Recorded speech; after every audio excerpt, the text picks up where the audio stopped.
it's a mom and pop store or a big chain, the most lucrative department in a hardware store per square foot is the key duplication area. And to make those keys, you need key blanks. A major supplier of key blanks for duplication is the Kaba Ilco factory in Rocky Mount, North Carolina. Rocky Mount is known as the key duplication capital of the world because we make over 2 million key blanks a day. Pretty close to 4 out of every 5 keys used in the United States is made right here in Rocky Mount, North Carolina. The process of making key blanks for duplication requires a huge array of specially designed equipment.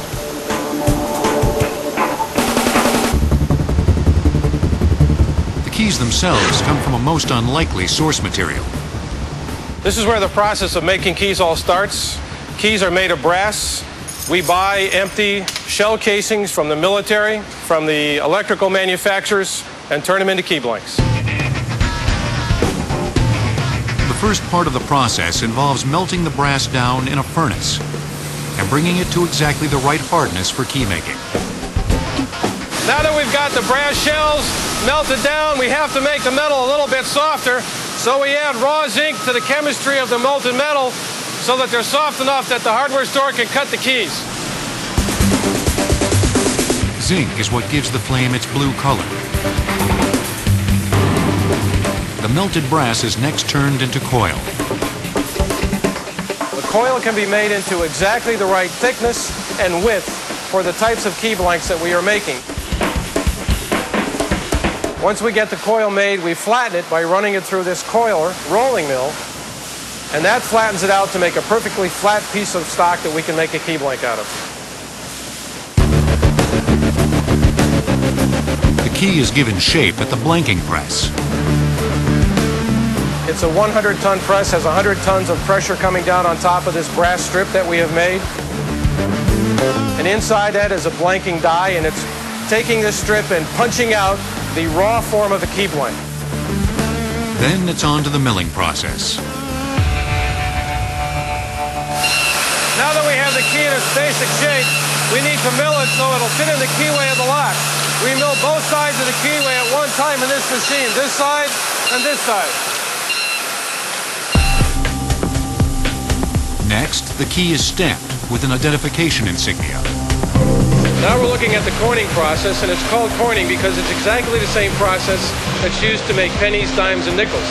In this particular case, we're taking the key blank, putting it under a very hard, high-ton press, and coining a design into the bow of the key. As you can see, the key goes in blank, and it comes out with the letters or numbers or a particular design on it. After being coined, the keys are plated. They go through an electronic plating process. Most of the key blanks we sell are nickel plated because it provides very good corrosion protection and wear to the key when you use it for years and years and years. Once the key's been plated, it comes out wet and it goes up through a conveyor into this drying machine. And the drying machine is a very simple process where we use ground up corn cobs because they have a very dry content and they absorb the moisture from the keys. Once they're dry enough to come out of the drying machine, they simply vibrate down onto the packing table. They're put into a box and weighed to make sure we have enough keys in the box and shipped out the door.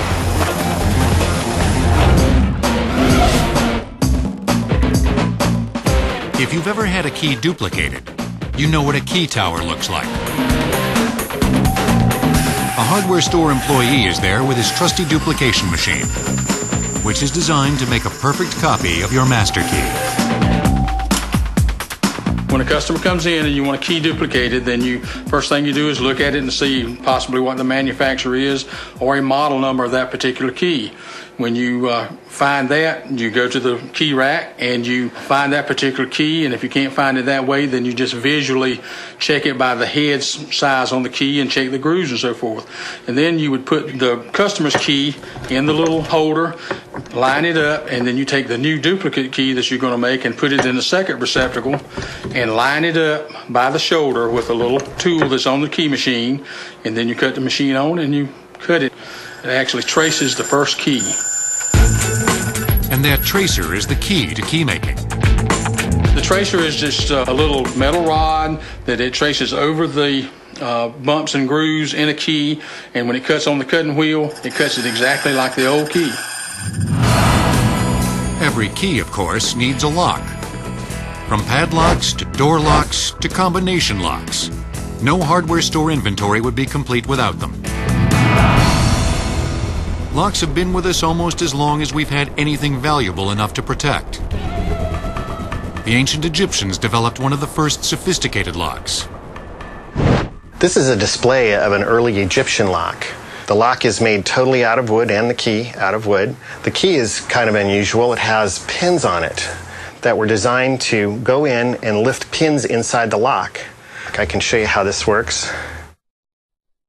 There was a hole in the door for you to reach in, put the key in the keyhole, and then by raising up, you raise up the pins to a point where it can shear so that the bolt can be extracted back and the door can be opened.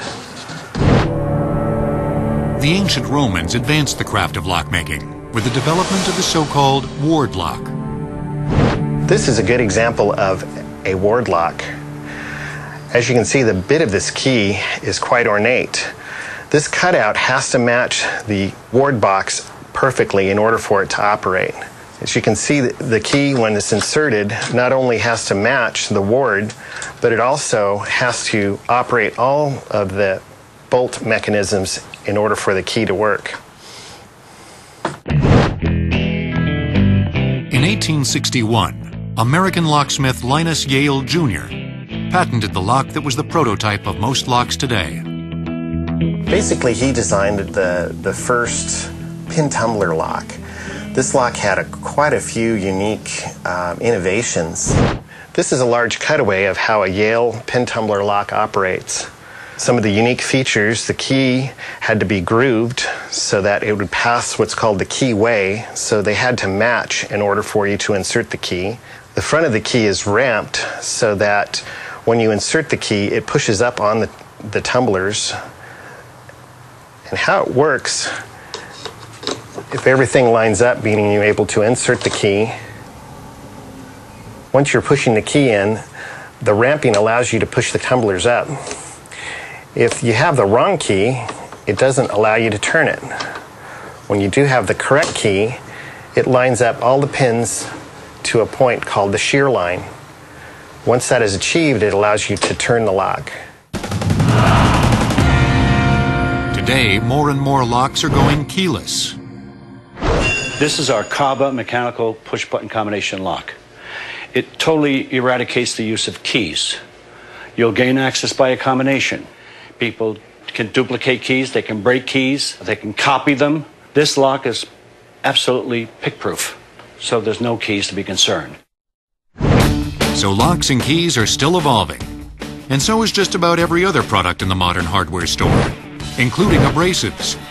Today's sandpaper comes in all shapes, sizes, and grits, and it's applied in the most ingenious of ways. Many of the machines used to stamp or coin identification insignia on keys are actually refurbished coin-making machines, previously used at federal mints. More hardware will return on Modern Marvels.